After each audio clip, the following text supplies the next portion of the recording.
மன்னிக்க முடியும். நாங்கள் குடும்பமாக பிரயாணம் பண்ணுகையில் வாசிப்பதற்கென்று புத்தகம் ஒன்றை தெரிவு செய்வது எங்களது வழக்கம். எனது மனைவி பிரயாணத்தின் போது புத்தகத்திலிருந்து குறிப்பிட்ட சில பாகங்களை எங்களுக்காக சத்தமாய் வாசிப்பாள். சமீபத்தில் நாங்கள் சென்ற ஒரு பிரயாணத்தின் போது சகோதரர் யூஜின் பர்ன்ஸ் அவர்களினால் எழுதப்பட்டுள்ள மீண்டும் ஜீவனோடு என்கிற புத்தகத் தொடரின் 3ஆம் புத்தகத்தை வாசிக்கும்படிக்கு எங்கள் மகன் கேட்டுக்கொண்டான். அப்புத்தகத்தின் பெயர் ஃபிங்கர்ஸ் ஸ்டெயின்ட் வித் ஈவில் என்பதாகும்.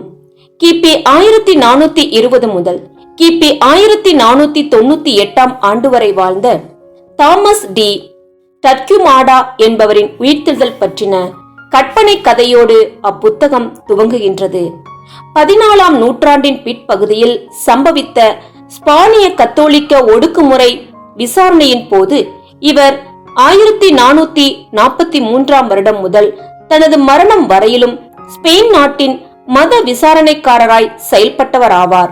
இவர் பல்லாயிரம் ஜனங்களை வேத புரட்டல்காரர்கள் என்று நியாயம் தீர்த்து சுட்டெரித்து அல்லது தூக்கிலிட்டு கொன்று போட்டார். இப்படி கொல்லப்பட்ட குடும்பத்தின் சொத்துக்கள் அனைத்தையும் இவர் பறிமுதல் செய்து கொண்டார். கொல்லப்பட்டவர்களின் மனைவிகளும் பிள்ளைகளும் வீடு இல்லாமையின் நிமித்தமும் பசி பட்டினியின் நிமித்தமும் மடிந்து போனார்கள். இவரது உயிர்த்தெழுதல் குறித்த கற்பனை கதையினை சகோதரர் யூஜின் பர்ன்ஸ் அவர்கள் எழுதுகையில், உயிர்த்தெழுந்து வரும் டர்க்யூமாடா தன்னால் பாதிக்கப்பட்டவர்களை சந்திக்கும் போது அவர் தங்களுக்கும் தங்கள் குடும்பத்திற்கும் செய்த காரியங்கள் மன்னிக்கப்பட முடியாதவைகள் என்று பாதிக்கப்பட்டவர்களில் அநேகர் கூறுகின்றனர். நீதிமன்றங்களில் குற்றவாளிகளுக்கு தண்டனை தீர்ப்பு வழங்கப்படும் போது இவர்களால் மிக கடுமையான கொடுமைகளுக்கு ஆளானவர்கள் நீதிமன்றங்களில் வந்து பேசுவதற்கு சமீப காலங்களில் வாய்ப்பு அளிக்கப்படுகின்றனர். மேலும் இந்த பாதிக்கப்பட்டவர்கள் தங்களுக்கு செய்யப்பட்டவைகள் மன்னிக்கப்பட முடியாதவைகள் என்று கூறுவதையே நாம் பெரும்பாலும் கேட்டிருக்கின்றோம். மேலும் பாதிக்கப்பட்டவர்கள் அல்லது பாதிக்கப்பட்டவர்களின் குடும்பத்தினர் ஏன் இவ்வாறு எண்ணுகின்றனர் என்பதை நம்மால் புரிந்து கொள்ள முடிகின்றது. ஆனாலும் இதற்கு குறிப்பிடத்தக்க விதத்தில் விதிவிலக்காகவும் இருந்தவர்கள் உண்டு.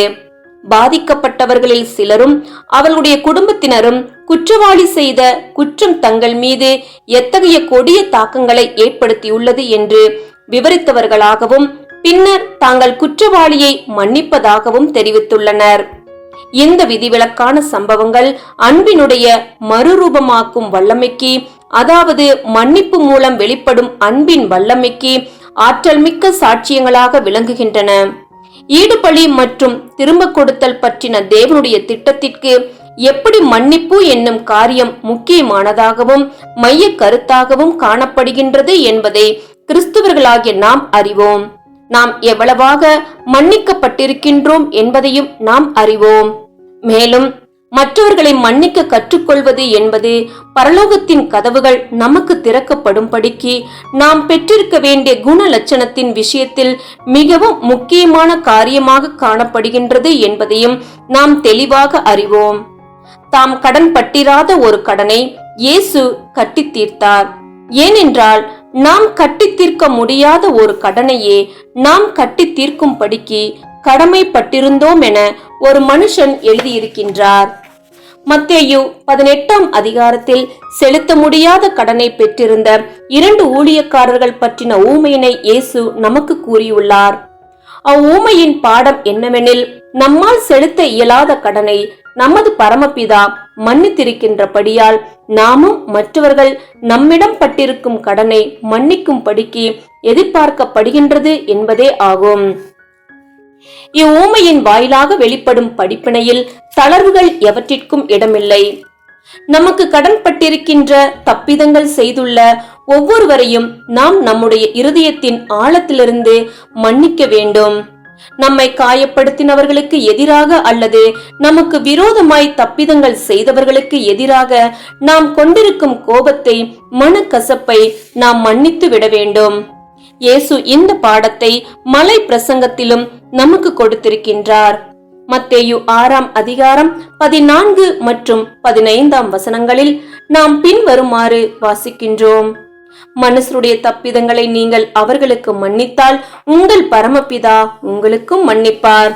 மனுஷருடைய தப்பிதங்களை நீங்கள் அவர்களுக்கு மன்னியாதிருந்தால் உங்கள் பிதா உங்கள் தப்பிதங்களையும் மன்னியாதிருப்பார். இவ்வசனத்தில் விளங்கும் படிப்பினையில் சந்தேகத்திற்கு எந்த இடமும் இல்லை.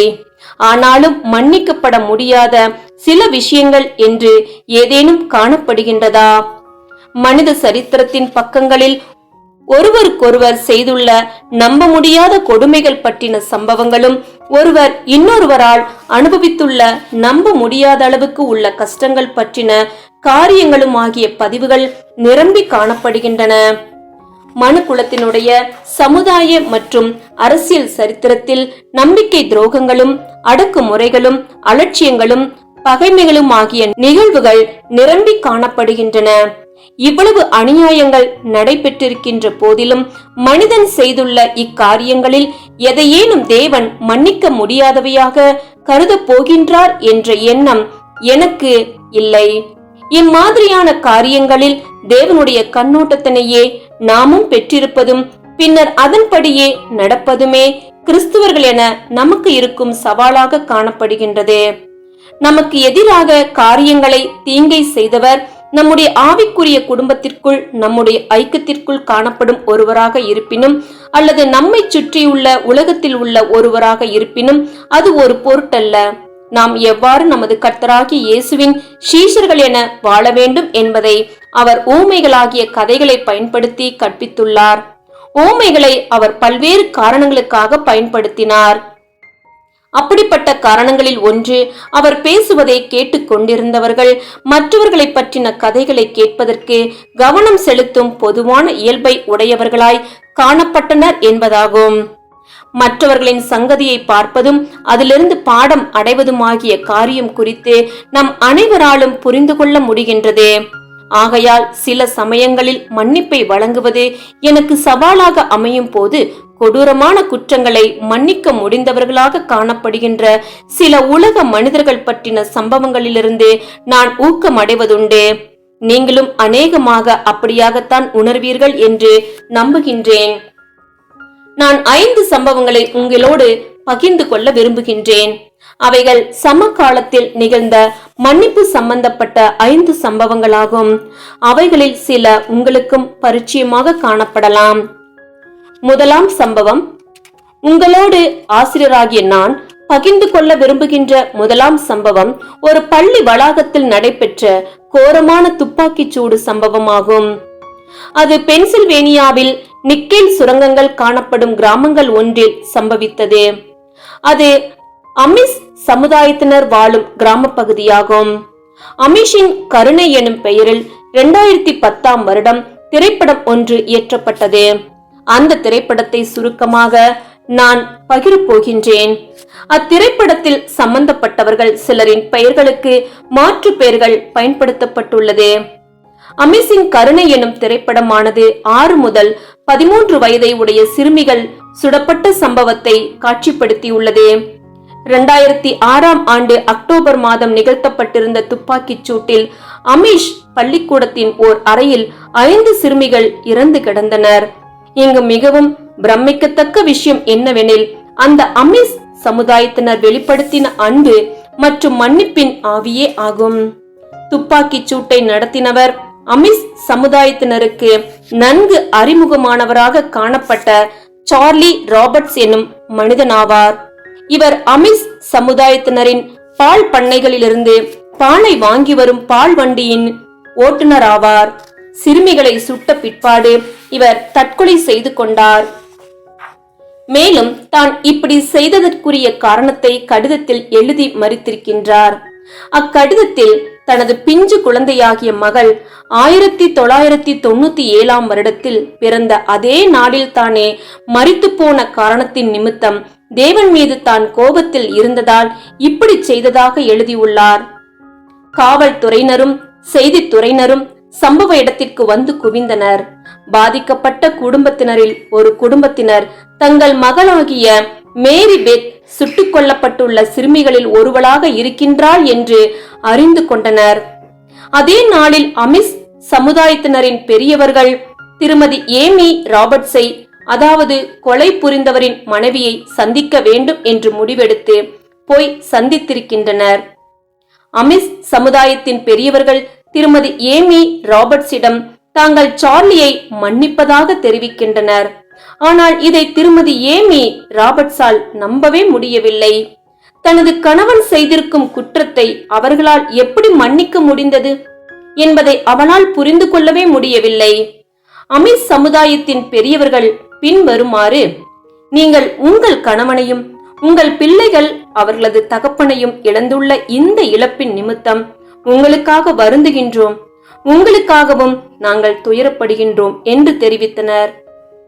தங்கள் சொந்த துயரங்களையும் தங்கள் சொந்த காயங்களையும் ஒரு பக்கமாக வைத்துவிட்டு அதை தாண்டி மற்றவர்களுக்காக துயரப்படும் மனநிலையினை வெளிப்படுத்தி மற்றவருடைய பிரச்சனையை அவர்கள் பார்வையிலிருந்து பார்க்கின்றவர்களாகவும் காணப்பட்டனர்.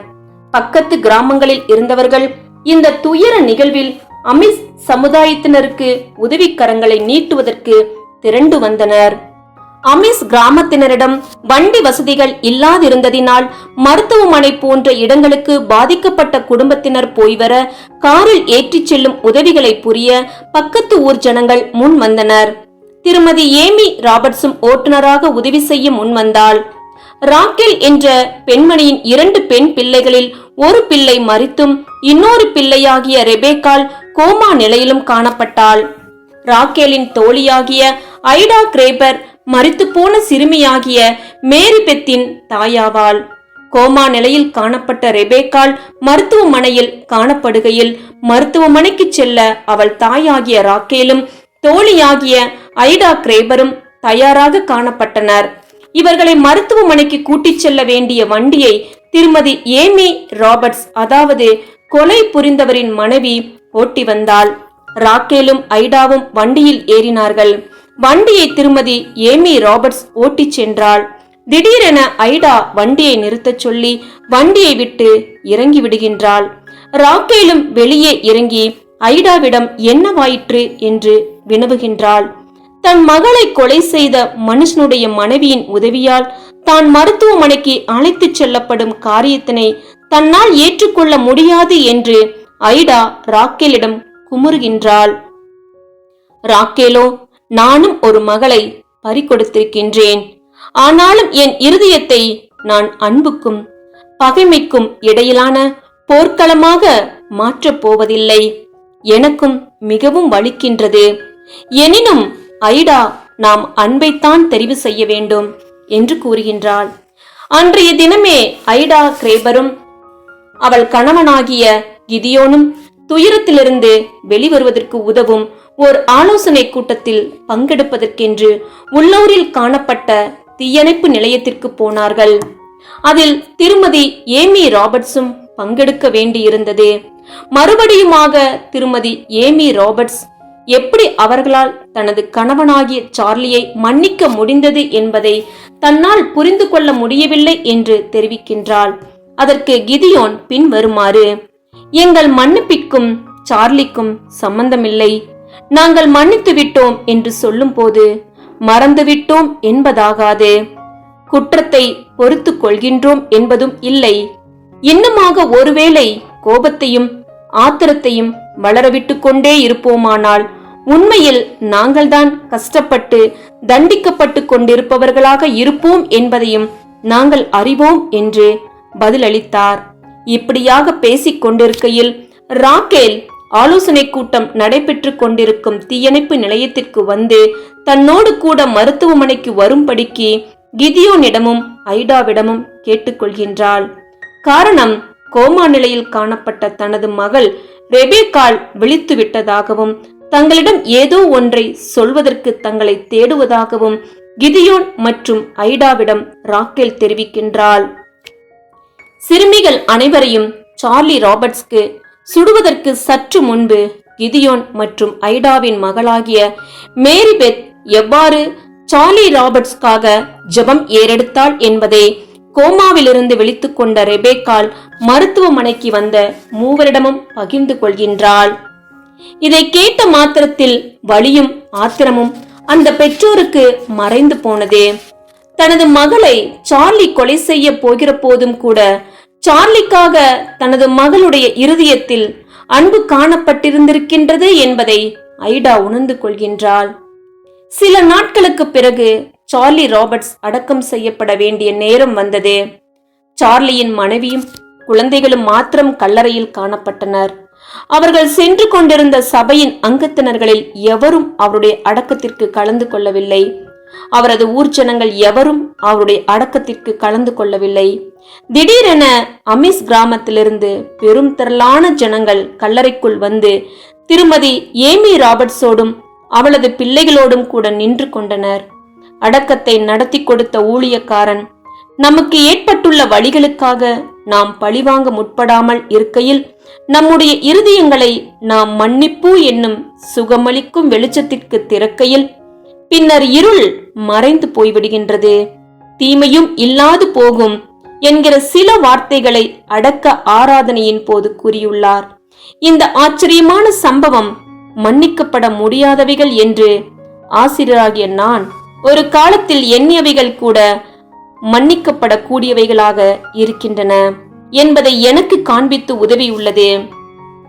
கோரமான அல்லது மிகுந்த காயத்தை கொடுக்கும் சம்பவங்கள் எத்தகைய தாக்கத்தை நம் மனங்களிலும் நம் இருதயங்களிலும் உண்டு பண்ணலாம் என்பது தொடர்புடைய விஷயத்தில் மன்னிப்பு என்பது ஒரு வகை முடிவாக, தெரிவாக, சாய்ஸாக இருக்கின்றது என்பதை புரிந்து கொள்ள இச்சம்பவம் எனக்கு உதவி செய்துள்ளது. மன்னிப்பு என்பது நம்முடைய சொந்த நன்மைக்காக நாம் எடுத்துக்கொள்ளும் ஒரு முடிவாக முதலாவது காணப்படுகின்றது. அது குற்றவாளியின் மன்னிப்பு கோருதலை அல்லது மனம் வருந்துதலை சார்ந்து இருப்பதில்லை. இரண்டாம் சம்பவம், இன்னொரு கோரமான துப்பாக்கிச் சூடு 2012 ஆண்டு டிசம்பர் 14 அன்று காலை வேளையில் நடைபெற்றது. இச்சம்பவத்தின் போது 20 வயதை உடைய ஒருவன் நியூ டவுனில் உள்ள சாண்டி ஹூக் தொடக்க பள்ளிக்குள் பிரவேசித்தான். அவனிடம் பெரிய துப்பாக்கியும் 2 கை துப்பாக்கிகளும் இருந்தன. அவன் 6 மற்றும் 7 வயதில் காணப்பட்ட 20 பிள்ளைகளையும் பள்ளியின் தலைமை ஆசிரியரையும் சில ஆசிரியர்களையும் மற்ற சில பணியாளர்களையும் சுட்டுக் கொன்றான். இத்தகைய கொடுமையான குற்றத்தின் விஷயத்தில் தங்கள் சிறு மகளையோ மகனையோ பறிகொடுத்துள்ள பெற்றோர் எப்படி கொந்தளித்து எழுவார்கள் என்பது உங்களுக்கே தெரியும்.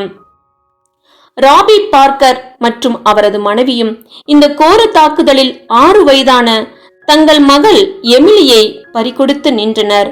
அடுத்த நாள் இரவு கண்ணீர் மல்க இந்த தம்பதியினர் தான் முதலாவதாக செய்தித்தாள்களுக்கு பேட்டி கொடுத்தார்கள். ராபி பார்க்கர் பின்வருமாறு தனது பேட்டியில், இந்த துப்பாக்கிச் சூட்டினால் பாதிக்கப்பட்டுள்ள குடும்பங்களுக்காக எங்களது ஆழ்ந்த இரங்கல்களை தெரிவித்துக் கொள்கின்றேன். இது மிகவும் துயரமான சம்பவம். பாதிக்கப்பட்ட குடும்பத்தினர்களுக்காக எங்களது பரிவும் ஜெபங்களும் காணப்படுகின்றது என்பதை அனைவரும் அறிய வேண்டும் என்று விரும்புகின்றேன். இதை சொல்லும் போது நான் துப்பாக்கிச் சூடு நடத்தினவனின் குடும்பத்தையும் சேர்த்துதான் சொல்லுகின்றேன். இந்த அனுபவம் குற்றவாளியாகிய உனக்கும் எவ்வளவு கடினமானது என்பது எனக்கும் தெரியும். ஆகையால் உனக்கும் எனது குடும்பத்தின் அன்பும் ஆதரவும் உண்டு என்பதை நீயும் அறிந்து கொள்ள விரும்புகின்றேன். ஒருவேளை எனது மகள் எமிலி உயிரோடு இருந்திருப்பாளானால் அவள்தான் இங்கு முதலாவது வந்து நின்று கொண்டு பாதிக்கப்பட்டவர்களுக்கு தனது அன்பையும் ஆதரவையும் கொடுத்திருப்பாள். ஏனெனில் அவள் அப்படிப்பட்ட பிள்ளைதான். இதற்கு காரணம் நானும் என் மனைவியும் அவளை அப்படித்தான் வளர்த்திருந்தோம் என்று சொல்ல மாட்டேன். அவளிடம் உள்ள அந்த பண்புகள் அவளது பரமபிதாவினால் அவளுக்கு கொடுக்கப்பட்டவையாகும். ஒரு பக்கம் கடுந்துயர் எங்கள் இருதயத்தை கனக்க பண்ணுகையில், எமிலி சொற்ப காலம் இப்பூமியில் வாழ்ந்தபோது அவள் எப்படிப்பட்ட வியக்கத்தக்க நபராக இருந்தாள் என்றும் அவளால் எத்தனை ஜீவியங்கள் தொடப்பட்டுள்ளன என்றும் நாங்கள் யோசித்து பார்த்து ஆறுதல் அடைகின்றோம். எமிலி அறிவுள்ள, திறமையுள்ள மற்றும் மிகவும் அன்புள்ள பிள்ளையாவாள். அவள் எப்போதுமே எல்லோரை குறித்தும் அன்பாக பேசுவாள். மேலும் நமக்கு விருப்பமானவைகள் எதையும் தெரிவு செய்வதற்கும் அதை செயல்படுத்துவதற்குமான சுயாதீனம் நம் அனைவருக்கும் கொடுக்கப்பட்டுள்ளது. இந்த சுயாதீனத்தை தேவன் நம்மிடமிருந்து எடுத்து போடுகிறதில்லை. அந்த சுயாதீனமானது துப்பாக்கி சூடு நடத்தினவனுக்கும் கொடுக்கப்பட்டுள்ளது. அந்த சுயாதீனத்தினாலேயே அவன் கொல்ல முடிவெடுத்துள்ளான். எனக்கு கோபமில்லை, ஏனெனில் இப்போதும் கூட என் குடும்பத்தையும் என் மனைவியையும் எனது மற்ற பெண் பிள்ளைகளையும் கவனமாய் பார்த்து கொள்வதற்குரிய சுயாதீனம் என்னிடத்தில் இன்னமும் இருக்கின்றது. வேறு யாருக்கேனும் எந்த ஒரு தருணத்திலும் எந்த ஒரு இடத்திலும் உதவி செய்யத்தக்கதாக எதையேனும் செய்வதற்குரிய எனது சுயாதீனம் இன்னமும் என்னிடம் இருக்கின்றது. இப்படி செய்வதற்கே நானும் விரும்புவேன். இன்னுமாக இங்கு எனக்கு சம்பவித்ததிலிருந்தும் இங்கு மற்றவர்களுக்கு சம்பவித்ததிலிருந்தும் நானும் நீங்களும் கடந்து போகையில் இச்சம்பவமானது நாம் யார் என்பதை வெளிப்படுத்தும் சம்பவமாக இராமல் இன்னும் நாம் மேம்படுவதற்கும் இன்னும் அதிகமாய் மனதுருக்கம் கொண்ட ஜனங்களாக நாம் மாறுவதற்கும் இன்னும் அதிகமாய் தாழ்மை கொண்ட ஜனங்களாக நாம் மாறுவதற்கும் நம்மை ஊக்கப்படுத்தும் ஒன்றாக இருக்கட்டும் என்று கூறினார். ராபி பார்க்கரின் இந்த ஆச்சரியமான அறிக்கையானது காரியங்களை தேவனுடைய கண்ணோட்டத்திலிருந்து பார்ப்பதினாலும் இன்னுமாக அனைவருக்கும் சுயாதீனம் காணப்படுகின்றது என்னும் கண்ணோட்டத்திலிருந்து பார்ப்பதினாலும் தீமையின் அனுமதி காலத்தினுடைய கண்ணோட்டத்திலிருந்து பார்ப்பதினாலும் மன காயங்களுக்கு சுகம் உண்டாக்குகின்றது என்றும் மன்னிக்க முடியும் நிலை உருவாகுகின்றது என்றும் நிரூபிக்கின்றது. மேலும் துயரம் குற்றவாளியின் ஜீவித்திலும் அவனது குடும்பத்தினரின் ஜீவித்திலும் கூட ஏற்பட்டுள்ளது என்று பார்ப்பதன் மூலம் பாதிக்கப்பட்டவர்கள் தங்கள் சொந்த காயம் மற்றும் வலியினை தாண்டி யோசித்து பார்க்க முடிபவர்களாகின்றனர் என்பதும் ராபி பார்க்கரின் அறிக்கையினால் நிரூபிக்கப்படுகின்றது. கடுமையான மற்றும் பேரதிர்ச்சிக்குள்ளாக்கும் குற்றங்கள் செய்யப்படும் தருணங்களில் மேலே கூறப்பட்டுள்ளபடி செய்வது மிகவும் கடினமாக இருக்கும். இயேசு தம்முடைய ஊழியத்தின் போதும் தமது பூமிக்குரிய ஜீவியத்தின் இறுதி காலங்களின் போதும் அவர் கடந்து சென்ற அனுபவங்களை நாம் நினைவு கூறுவோமேயானால் இது நமக்கு உதவியாக இருக்கும். மூன்றாம் சம்பவம், மரணத்தில் தங்கள் அன்புக்குரியவர்களை பறிகொடுத்த சம்பவங்களை தொகுத்து வழங்கும் புத்தகம் ஒன்றினை ஆசிரியராகிய நான் வாசித்திருக்கின்றேன். அப்புத்தகத்தின் பெயர் vanishing grace whatever happened to the good news, அதாவது மறைந்து போகும் கருணை நற்செய்திக்கு என்னவாயிற்று என்பதாகும். இப்புத்தகத்தின் ஆசிரியர் பிலிப் யான்சி ஆவார். இவர் மிகவும் பிரபலமான அமெரிக்க நாட்டு கிறிஸ்துவ எழுத்தாளர் ஆவார். இவர் தனது புத்தகத்தில் மால்கம் கிளாட்வெல் என்னும் மனுஷன் மீண்டும் தனது இறை நம்பிக்கைக்குள்ளாக திரும்புவதற்கு உதவின சம்பவத்தை குறித்து பதிவு செய்துள்ளார். அவர் எழுதினதாவது: 2013 வருடத்தின் இறுதியில் தி நியூயார்க்கர் பத்திரிகையின் எழுத்தாளர் மால்கம் கிளாட்வெல் அவர்கள் தனது இறை நம்பிக்கையை மீண்டும் கண்டடைந்ததை குறித்து வெளிப்படையாக அறிக்கையிட்டுள்ளார். கனடாவின் வினிபெக் நகரில் பாலியல் துன்புறுத்தலுக்கு பலியான மகளின், அதாவது மெனோனைட் சமுதாய பெற்றோரை சந்தித்ததே இதற்கு தூண்டுதலாக அமைந்தது என மால்கம் கிளாட்வெல் தெரிவித்துள்ளார். அந்த நகரின் வரலாற்றிலேயே மிகப்பெரிய தேடுதல் வேட்டை நடத்தப்பட்ட பிறகு காவல்துறையினர் அந்த இளம் பெண்ணின் உடலை ஒரு கொட்டகையில் கண்டுபிடித்தனர். அவளது கைகளும் கால்களும் கட்டப்பட்டிருந்தன. உடல் குளிரில் உறைந்திருந்தது. அந்த பெண்ணின் இறுதிச் சடங்குகள் முடிந்த உடனே நடத்தப்பட்ட செய்தியாளர் சந்திப்பில் அந்த தந்தை யார் இந்த கொடுமையை செய்தவர் அல்லது செய்தவர்கள் என்பதை நாங்கள் அறிய விரும்புகின்றோம். ஏனென்றால் இந்த மனிதர்களின் ஜீவியங்களில் இல்லாத அன்பை, அதாவது அந்த அன்பு என்ன என்று அவர்களுடன் பகிர்ந்து கொள்ள விரும்புகின்றோம் என்றார். மேலும் அந்த தாயார் அந்த மனிதனை மன்னித்து விட்டேன் என்று என்னால் இந்த ஒரு தருணத்தில் சொல்ல இயலாது என இந்த ஒரு தருணத்தில் எனும் வார்த்தைகளுக்கு அழுத்தம் கொடுத்து கூறினாள். நாம் அனைவருமே வாழ்க்கையில் ஏதாவது தவறுகள் செய்த மனிதர்கள்தான், அல்லது நாம் அனைவருமே தவறுகள் செய்ய வேண்டுமென்று நினைத்த மனிதர்கள்தான் என்றும் கூறி முடித்தாள். இயல்பாக கோபமும் பழிவாங்கும் உணர்வும் வரவேண்டிய சூழ்நிலையில் இந்த தம்பதியினரின் முற்றிலும் வேறுபட்ட அசாதாரணமான பதில் மால்கம் கிளாட்வெல்லை அவரது மெனோனைட் கிறிஸ்துவ விசுவாசத்தை வேர்களை நோக்கி மீண்டும் இழுத்தது. மால்கம் கிளாட்வெல் பின்வருமாறு: கிளிப் மற்றும் வில்மா டெக்சன் தம்பதியினரின் தோட்டத்தில் நான் அமர்ந்திருந்த போது ஏதோ ஒன்று என்னை பாதித்தது.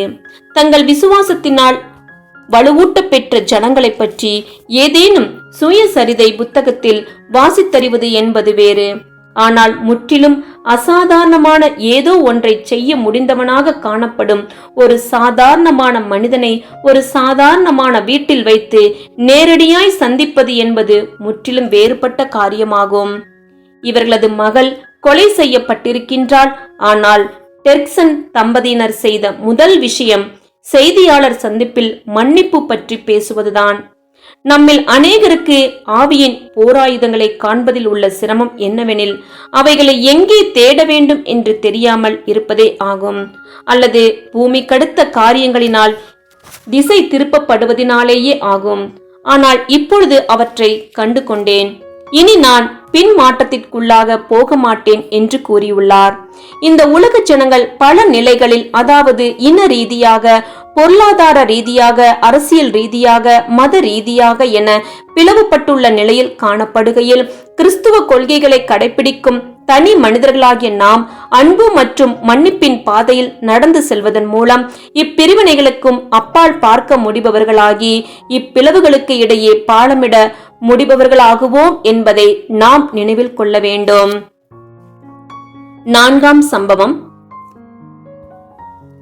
1990களின் முற்பகுதியில் தென்னாப்பிரிக்காவில் இனவெறி பாரபட்சம் கொண்ட அப்பர்தைடு சிஸ்டம் இன பிரிவினை முறை முடிவுக்கு கொண்டு வரப்பட்டு சுயாதீனமான பொது தேர்தல் மூலம் பெரும்பான்மை ஆட்சிக்கு மாற்றப்பட்டது.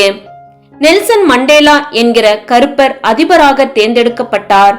இத்தருணத்தில் கலவரம் வெடிக்கும் என அனைவரும் எதிர்பார்த்தனர். பிப்ரவரி 2000 ஆண்டு டொரண்டோ பல்கலைக்கழகத்தில் ஆற்றிய உரையில் தென்னாப்பிரிக்காவின் பேராயர் டெஸ்மண்ட் டுட்டு அவர்கள் எப்படி மன்னிக்க வேண்டும் என்பதை உலகத்திற்கு தென்னாப்பிரிக்கா கற்பிக்கட்டும் என்கிற தலைப்பில் பேசினார். அவர் உரையாற்றியதில் சில பகுதிகள் இங்கே.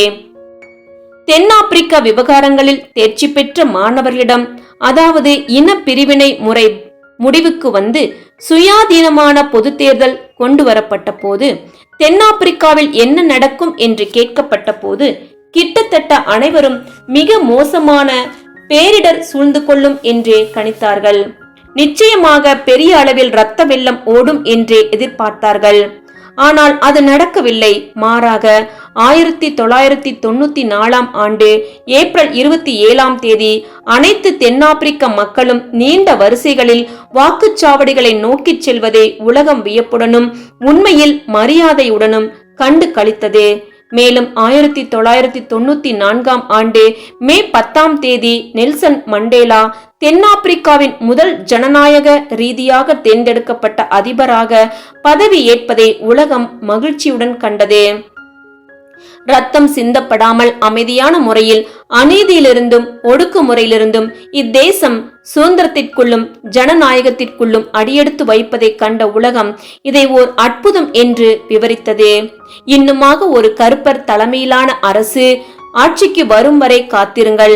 அப்போது கடந்த காலத்தில் மிகுந்த கொடுமைகளினால் துன்புறுத்தப்பட்ட இந்த கருப்பர்கள் வெள்ளையர்கள் மீது மிக கொடிய பழிவாங்கும் செயலில் ஈடுபடுவார்கள் என்று சிலர் கூறினார்கள். ஆனால் இந்த எதிர்பார்ப்பு தவறாகவே இருந்தது. மாறாக உலகம் இதுவரை கண்டிராத ஒன்றை கண்டது. தென்னாப்பிரிக்க மக்களுக்கு மிக கொடூரமான குற்றங்களை செய்த சிலர் தங்கள் செயல்கள் குறித்த முழு உண்மைகளை அறிக்கையிட்டதன் காரணமாக உண்மை மற்றும் நல்லிணக்க ஆணையம் அவர்களுக்கு மன்னிப்பு வழங்கினதை உலகம் கண்டது. பழிவாங்கும் சுழற்சியில் சிக்கிக் கொள்ளாமல் இந்த புதிய தேசம் ஒப்புக்கொள்ளும் வாக்குமூலம் மன்னிப்பு மற்றும் நல்லிணக்கம் என்கிற கடினமான பாதையை தேர்ந்தெடுத்தது. இது உலகிற்கு ஒரு முன் உதாரணமாக அமைந்தது. ஆப்பிரிக்க தேசிய காங்கிரசின் 4 உறுப்பினர்கள் காவல்துறையினரால் தாக்கி கொடூரமாக கொலை செய்யப்பட்டனர். அவர்களின் சிதைந்த உடல்கள் எரிந்த காரில் கண்டுபிடிக்கப்பட்டன. இந்த 4 உறுப்பினர்களில் ஒருவரின் மகள் உண்மை மற்றும் நல்லிணக்க ஆணையத்தில் தனது கதையை சொல்ல வந்தாள். தந்தை இறந்த பிறகும் காவல்துறை தனது தாயாரையும் குழந்தைகளையும் தொடர்ந்து துன்புறுத்துவதாக கூறினாள். அவள் பேசி முடித்ததும் இதை செய்தவர்களை மன்னிக்க முடியுமா என்று அவளிடம் கேட்கப்பட்ட போது அவளோ, மன்னிக்க விரும்புகின்றோம், யாரை மன்னிக்க வேண்டும் என்றுதான் எங்களுக்கு தெரிய வேண்டும் என்றாள். தென்னாப்பிரிக்கா நாடு நியூ ரம்பெர்க் நகரின் வழிமுறையையும் பாதையையும் பின்பற்றவில்லை. அதாவது இது போன்ற கொடுமைகள் செய்தவர்களை நீதிக்கு கொண்டு வருவதற்கான அணுகுமுறையை கடைபிடிக்கவில்லை. இன்னுமாக எந்த நிபந்தனையும் முன் வைக்காமல் அனைவருக்கும் பொது மன்னிப்பு வழங்கி குற்றங்களை மூடி மறைத்துவிடும் அணுகுமுறையையும் தென்னாப்பிரிக்கா நிராகரித்தது. மாறாக குற்றவாளிகள் தங்கள் குற்றங்கள் குறித்த உண்மையை வாக்கு மூலமாக தெரிவித்தால் மட்டுமே அவர்களுக்கு மன்னிப்பு வழங்கும் நடுநிலை பாதையை தென்னாப்பிரிக்கா தேர்ந்தெடுத்தது. அப்படியானால் நீதி வேண்டாமா என்று சிலர் கேட்டார்கள்.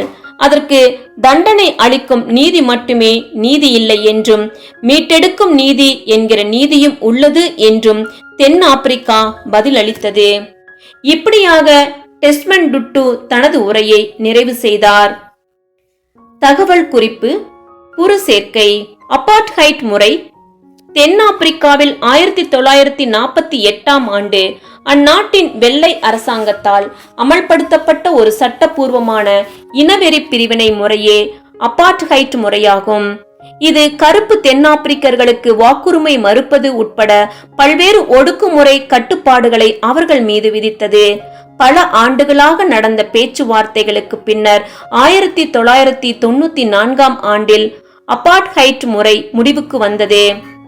உண்மை மற்றும் நல்லிணக்க ஆணையம் தென்னாப்பிரிக்காவில் இனவெறி ஆட்சி முடிவுக்கு வந்த பிறகு அங்கு நிறுவப்பட்ட நீதிமன்ற வகையை சார்ந்த ஒரு அமைப்புதான் உண்மை மற்றும் நல்லிணக்க ஆணையம்.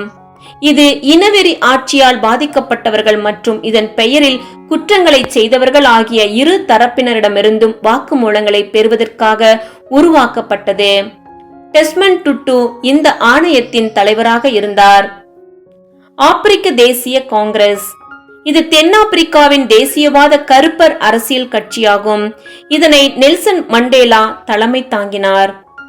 நியூ ரம்பெர்க் தென் ஜெர்மனியில் உள்ள நகரம்.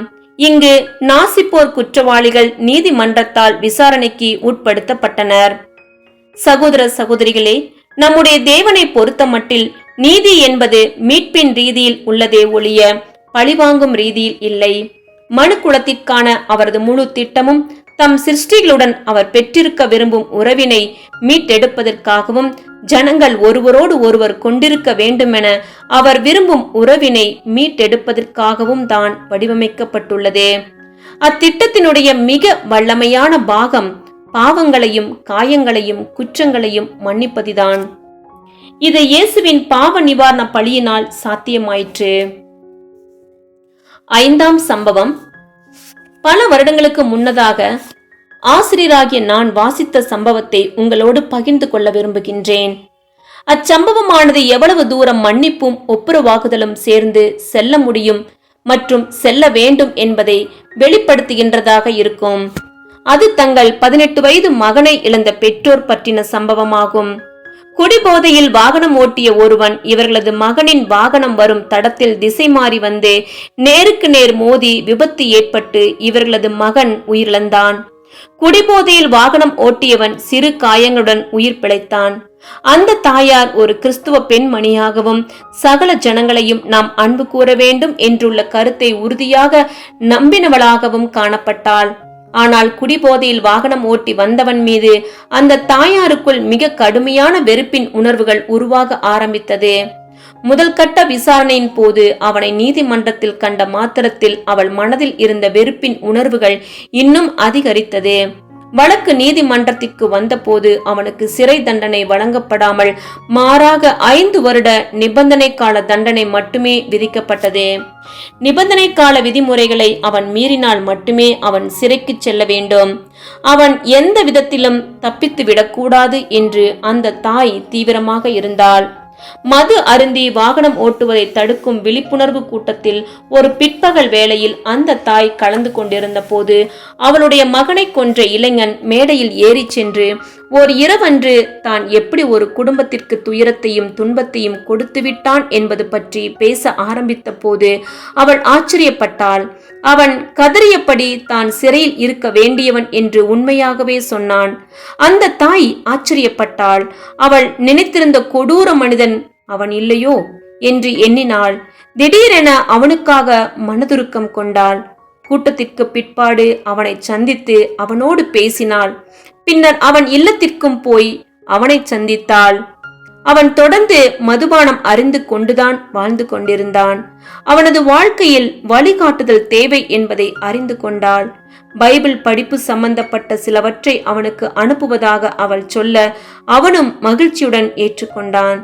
சில காலத்திற்கு பிறகு அவன் தண்டனை கால விதிமுறைகளில் ஒன்றை மீறினதால் சிறைக்கு அனுப்பப்பட்டான்.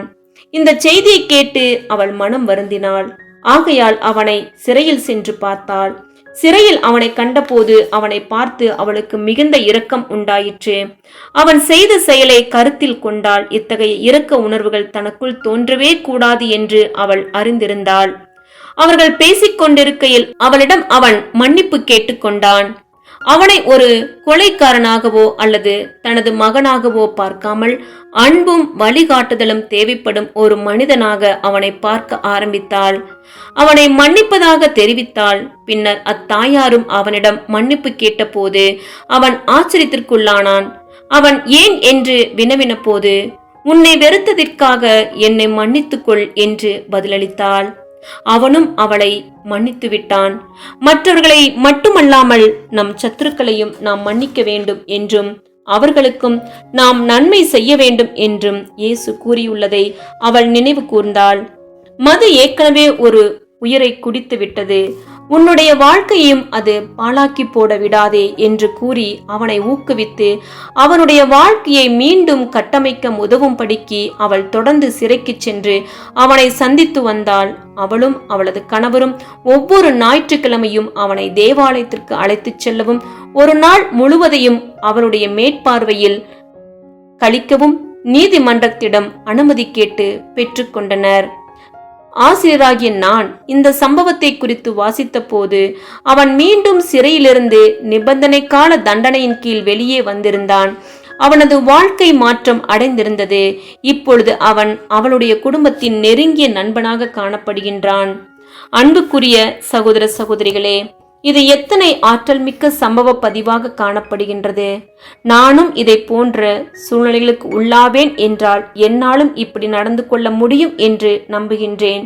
கிறிஸ்து நமக்கு போதித்துள்ள கொள்கைகளை பின்பற்ற முயற்சிப்போமானால் கிறிஸ்துவின் வல்லமையினால் எவைகளை செய்ய முடியும் என்பதை இச்சம்பவம் நமக்கு காண்பித்து தருகின்றது.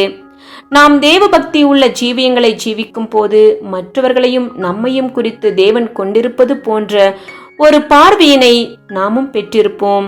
மற்றவர்களை உலகம் பார்க்கின்ற விதத்தில் பார்ப்பதிலோ அல்லது மற்றவர்களை உலகம் நியாயம் தீர்க்கின்ற விதத்தில் நியாயம் தீர்ப்பதிலோ நாம் திருப்தி அடைந்து விடக்கூடாது. மனிதர்கள் தவறுகள் செய்தாலும் அவர்களுக்குள் இருக்கும் மனித தன்மையையும் மதிக்கும் உயர்ந்த பார்வை நமக்கு இருக்க வேண்டும். நமக்கு இருக்கும் அதே அபூர்ண மனித சுவாபத்தை போன்று மற்ற மனிதர்களிடமும் காணப்படும் மனித சுவாபத்தின் அந்த பாவங்களுக்கும் குறைகளுக்கும் அப்பால் அவர்களை பார்க்கும் பார்வையாக நம்முடைய பார்வை காணப்பட வேண்டும். பின்னர் இந்த உயர்ந்த பார்வைக்கு இசைவாக நாம் வாழ வேண்டும். பரிபூர்ணமாய் காணப்பட முடியாததற்காக நாம் நம்மையும் மற்றவர்களையும் மன்னித்தாக வேண்டும். இப்பொழுது நாம் மலை பிரசங்கத்தில் இயேசு பேசின வார்த்தைகளுக்கு வருவோம். இரக்கமுள்ளவர்கள் பாக்கியவான்கள், அவர்கள் இரக்கம் பெறுவார்கள். மத்தேயு 5ஆம் அதிகாரம் 7ஆம் வசனம். நம் ஒவ்வொருவருக்கும் தேவனுடைய இரக்கம் எவ்வளவு தேவையாக இருக்கின்றது. அமெரிக்க எழுத்தாளர் மார்க்ஸ் லுகாடோ என்பவர், குற்றம் செய்தவர்கள் தண்டிக்கப்படுவதினால் உலகில் உறவுகள் நிலை கொண்டிருக்கிறதில்லை, மாறாக குற்றமற்றவர்கள் பாதிக்கப்பட்டவர்கள் இரக்கமுள்ளவர்களாக இருப்பதினாலேயே ஆகும் என்று எழுதியுள்ளார். குற்றம் செய்தவரை மன்னிப்பதும் அந்நபர் மீது நமக்கிருக்கும் கோபத்தை கைவிடுவதும் இரக்கத்தின் செயலாகும். மன்னிக்கும் போது அது முதலாவதாக உங்களுக்கு நன்மை பயக்கும். அது குற்றம் செய்தவருக்கும் நன்மை பயக்கும். சமாதானம் பண்ணுகிறவர்கள் பாக்கியவான்கள், அவர்கள் தேவனுடைய புத்திரர் எனப்படுவார்கள் என்று இயேசுவும் கூறியிருக்கின்றார். இவ்வசனத்தின் வார்த்தைகளை பின்வருமாறு விவரித்து உரைக்கலாம். போட்டி போடுவதற்கு அல்லது சண்டையிடுவதற்கு பதிலாக ஜனங்கள் எவ்வாறு ஒத்துழைக்க முடியும் என்பதை நீங்கள் ஜனங்களுக்கு காண்பித்து கொடுக்கையில் நீங்கள் பாக்கியவான்களாய் இருப்பீர்கள். அப்போதுதான் உண்மையில் நீங்கள் யார் என்பதையும் தேவனுடைய குடும்பத்தில் உங்கள் இடம் எது என்பதையும் நீங்கள் கண்டு கொள்வீர்கள். கூடுமானால் உங்களால் ஆன மட்டும் எல்லா மனுஷரோடும் சமாதானமாய் இருங்கள் என்று அப்போஸ்தலனாகிய பவுல் எழுதியுள்ளார். ரோமர் 12:18. உங்களால் ஆன மட்டும் என்று அவர் குறிப்பிடுகின்றார். மற்றவர்களோடு சமாதானமாய் இருக்கத்தக்கதாக நாம் எவ்வளவு தூரம் செல்ல தயாராக இருக்கின்றோம்? நமக்கோ அல்லது நம்மை சார்ந்தவர்களுக்கோ மற்றவர்கள் செய்த எதையும் மற்றும் எல்லா தப்பிதங்களையும் மன்னிக்க நாம் விருப்பமாக இருக்கின்றோமா? தம்முடைய குமாரனுடைய ஜீவனை கொடுப்பதன் மூலம் மன்னிப்பதற்குரிய தம்முடைய விருப்பத்தையும் மனுக்குலத்துடன் மீண்டும் சமாதானம் கொண்டிருப்பதற்குரிய தம்முடைய வாஞ்சையினையும் தேவன் காண்பித்துள்ளார். மற்றவர்கள் நமக்கு பண்ணியுள்ள பாதகங்கள் மிகவும் பெரிதாக இருக்கின்ற போதிலும் அவர்களை மன்னிப்பதற்குரிய பலத்தினை நாம் கண்டடைய நமக்கு உதவக்கூடிய கண்ணோட்டங்கள் எவை? 6 முதல் 7 கண்ணோட்டங்கள் இருக்கின்றன.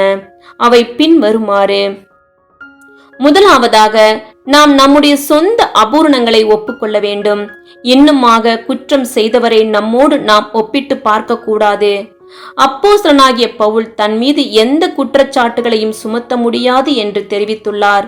ஆனாலும் தான் பரிபூர்ணமானவர் இல்லை என்று உடனடியாக ஒப்புக்கொள்கின்றார். என்னிடத்தில் நான் யாதொரு குற்றத்தையும் அறியேன், ஆகிலும் அதனாலே நான் நீதிமான் ஆகிறதில்லை. என்னை நியாயம் விசாரிக்கிறவர் கர்த்தரே. 1 கொரிந்தியர் 4:4. KJV: எனக்கு எதிராக குற்றம் எதுவும் இருப்பதாக தெரியவில்லை, ஆயினும் நான் குற்றமற்றவனாகி விடமாட்டேன். எனக்கு தீர்ப்பு வழங்குபவர் ஆண்டவர் ஒருவரே. 1 கொரிந்தியர் 4:4. திருவிவிலியம்: எல்லோரும் பாவம் செய்து தேவ மகிமையற்றவர்களாகி என்றும் பவுல் அடிகளார் எழுதியுள்ளார். ரோமர் 3:23. இரண்டாவதாக, தேவன் நமக்கு எவ்வளவு மன்னிப்பு அருளியுள்ளார் என்பதை நாம் சிந்தித்து பார்க்க வேண்டும். நாம் மன்னிக்கப்படும்படிக்கு வேண்டிக் கொள்வதற்கு முன்னதாக அவர் நம்மை மன்னித்து விட்டார். இயேசு வந்து தண்டனையை அனுபவித்தார்.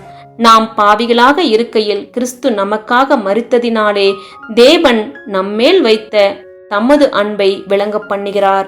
ரோமர் 5:8.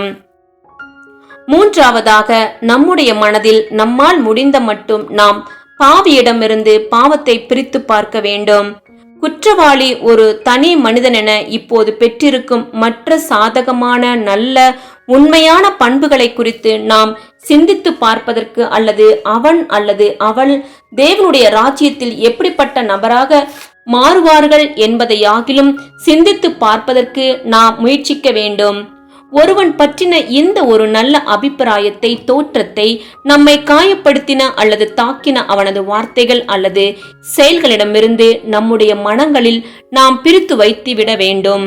இது தொடர்புடைய விஷயத்தில் பிரசித்தி பெற்ற வழக்கறிஞர் பிரையன் ஸ்டீபன்சன் அவர்கள், நாம் ஒவ்வொருவரும் நாம் செய்த மிக மோசமான செயல்களை காட்டிலும் ஏதோ விதங்களில் உண்மையில் சிறந்தவர்களாக இருக்கின்றோம் என்று கூறியிருக்கின்றார். நான்காவதாக, உனக்கு குற்றம் புரிந்தவனுக்காகவும் இயேசு மரித்தார் என்பதை நினைவில் கொள். அப்படியானால் கிறிஸ்து என்னை ரட்சிப்பதற்காக மரித்தது போல எனக்கு குற்றம் புரிந்தவனையும் காப்பாற்றுவதற்காக அவர் மரித்திருக்க அவனை நான் பகைக்கலாமா அல்லது வெறுக்கலாமா என்று உன்னை நீயே கேட்டுக்கொள். ஐந்தாவதாக, தம்மை சிலுவையில் அறைந்து கொண்டிருப்பவர்களை மன்னித்தருள இயேசு தேவனிடம் ஜெபம் பண்ணினார் என்பதையும் நினைவில் கொள்ளுங்கள். ஸ்தேவானும் கூட தன்னை கல்லெறிகிறவர்களை தேவன் மன்னிக்கும்படியாக ஜெபித்துள்ளார். குற்றம் புரிந்தவர்களை தேவன் மன்னிப்பதற்காகவும் அவர்களுக்கு தேவன் வழி காட்டுவதற்காகவும் நாம் உண்மையாய் ஜெபம் பண்ணுவோமேயானால் குற்றம் புரிந்தவர் மேல் கோபத்தையும் வெறுப்பையும் நம் மனதிற்குள் நாம் வைத்திருக்க முடியாது. ஆறாவதாக, தீமையின் அனுமதி என்பது தேவனுடைய திட்டமாக இருக்கின்றது என்பதை நினைவில் கொள்ளுங்கள். இது மற்றவர்களின் தீய வார்த்தைகள் அல்லது செயல்கள் குறித்து புரிந்து கொள்ள உதவுகின்றது. தீமைக்கு அனுமதி அளிப்பது என்பது மனுக்குலத்திற்கு பாவத்தின் அகோர தன்மையை குறித்து கற்பித்துக் கொடுப்பதற்காகும். இது தெய்வீக திட்டத்தினுடைய மிக முக்கியமான பாகமாகும். ஏழாவதாக, குற்றவாளி உங்களுக்கு எதிராய் காரியங்களை செய்திருந்த போதிலும் அவன் செய்தவைகள் உங்களுக்கு எதிரானவைகள் அல்ல என்பதை உணர்ந்து கொள்வீர்கள். நம் மீதான குற்றவாளிகளின் உணர்வுகளும் கோபங்களும் உணர்ச்சிகளும் நாட்டங்களும் தீயவையாக இருப்பினும் குற்றவாளிகள் தங்களுக்கே விரோதமாக உண்மையில் செயல்பட்டிருக்கின்றனர். யுகத்தின் முடிவில் பொல்லாப்பின் பெருக்கத்தினால் அநேகருடைய அன்பு தணிந்து போகும் என்று இயேசு நம்மை எச்சரித்துள்ளார். அக்கிரமம் மிகுதியாவதினால் அநேகருடைய அன்பு தணிந்து போகும். மத்தேயு 24:12 நாம் உதாசீனப்படுத்தப்படும் போது அல்லது காயப்படுத்தப்படும் போது நாம் இரக்கம் காண்பிக்கவும் மன்னிக்கவும் முற்படும் முடிவை தெரிந்தெடுத்துக் கொள்வோமாக. யாராவது உங்களை காயப்படுத்தும் போது அவர்களை பதிலுக்கு நீங்களும் காயப்படுத்த முயற்சிப்பதற்கு பதிலாக அவர்களின் சூழ்நிலையை புரிந்து கொள்ள முயற்சிப்பதே கருணை என்று ஒருவர் கூறியுள்ளார். அன்புக்குரிய சகோதர சகோதரிகளே, மன்னிக்கவே முடியாது என்று ஏதேனும் இருக்கின்றதா? இல்லை என்றே நான் ஆசிரியராகிய நான் எண்ணுகின்றேன். கிறிஸ்துவ ஜீவியத்தை குறித்து அநேக புத்தகங்களையும் மன்னிப்பு குறித்து 2 புத்தகங்களையும் எழுதியுள்ள அமெரிக்க நாட்டு எழுத்தாளராகிய லூயிஸ் பி ஸ்மெட்ஸ் அவர்கள் கொடுமையான தீமைகளை செய்யும் மனிதர்கள் மன்னிக்கப்பட முடியாத மிருகங்கள் ஆவார்கள் என்று நாம் சொல்லுவோமேயானால் நாம் ஒருபோதும் கொடுக்கக்கூடாத அதிகாரத்தை குற்றவாளிகளுக்கு கொடுத்து விடுபவர்களாக இருந்து விடுவோம். அது என்னவெனில், பாதிக்கப்பட்டவர்களின் இருதயங்களில் குற்றவாளிகளின் தீமை பற்றின நினைவுகள் உயிரோடு இருப்பதற்கு அதிகாரம் வழங்கப்பட்டு விடுகின்றது. இன்னுமாக பாதிக்கப்பட்டவர்கள் தங்கள் வேதனையான கடந்த காலத்தின் நினைவுகளினால் என்றென்றுமாக துன்புறுத்தப்பட்டு ஜீவிக்கும் அதிகாரம் வழங்கப்பட்டு விடுகின்றது என்று எழுதியுள்ளார். அன்புக்குரிய சகோதர சகோதரிகளே, சில சமயம் குற்றவாளிகள் தங்கள் குற்ற உணர்வுகளிலிருந்தும் அவமானத்திலிருந்தும் வெளிவருவதற்கு மற்றும் சொஸ்தமாவதற்கு நம்முடைய மன்னிப்பை அவர்களது செவிகள் கேட்பது அவசியமாக காணப்பட்டாலும், மன்னிப்பு என்பது முதன்மையாக நம்முடைய மனம் மற்றும் நம்முடைய ஆவிக்குரிய நல்வாழ்விற்கு நாம் செய்யும் ஒன்றாகும். மேலும் கடந்த கால அனுபவங்களின் காயங்களுடனும் வலிகளுடனும் நம்முடைய ஜீவியங்கள் இணைக்கப்படாமல் காணப்படும்படிக்கே நாம் மன்னிக்கின்றோம். நாம் ஏற்கனவே வாசித்துள்ள நமது கர்த்தராகிய இயேசுவின் அறிவுரைகளையும் எபேசியர் 4:31 மற்றும் 32 இடம்பெறும் அறிவுரைகளையும் பின்பற்றுவோமாக. சகலவிதமான கசப்பும் கோபமும் மூர்க்கமும் கூக்குரலும் தூஷணமும் மற்ற எந்த துர்க்குணமும் உங்களை விட்டு நீங்க கடவது. ஒருவருக்கொருவர் தயவாயும் மன உருக்கமாயும் இருந்து கிறிஸ்துவுக்குள் தேவன் உங்களுக்கு மன்னித்தது போல நீங்களும் ஒருவருக்கொருவர் மன்னியுங்கள். ஆகையால் நீங்கள் தேவனால் தெரிந்து கொள்ளப்பட்ட பரிசுத்தரும் பிரியருமாய் உருக்கமான இரக்கத்தையும் தயவையும் மனத்தாழ்மையையும் சாந்தத்தையும் நீடிய பொறுமையையும் தரித்து கொண்டு ஒருவரை ஒருவர் தாங்கி ஒருவர் பேரில் ஒருவருக்கு குறைபாடு உண்டானால் கிறிஸ்து உங்களுக்கு மன்னித்தது போல ஒருவருக்கொருவர் மன்னியுங்கள். இவை எல்லாவற்றின் மேலும் பூர்ண சற்குணத்தின் கட்டாகிய அன்பை தரித்து கொள்ளுங்கள். கொலேசர் 3:12 முதல் 14 வரைக்கும். மன்னிக்கின்றவர்களாகும் படிக்கு நம் அனைவருக்கும் தேவன் உதவுவாராக. ஆமேன். சகோதரர் டாம் கில்பர்ட், புளோரிடா கன்வென்ஷன் 2021 வருடம்.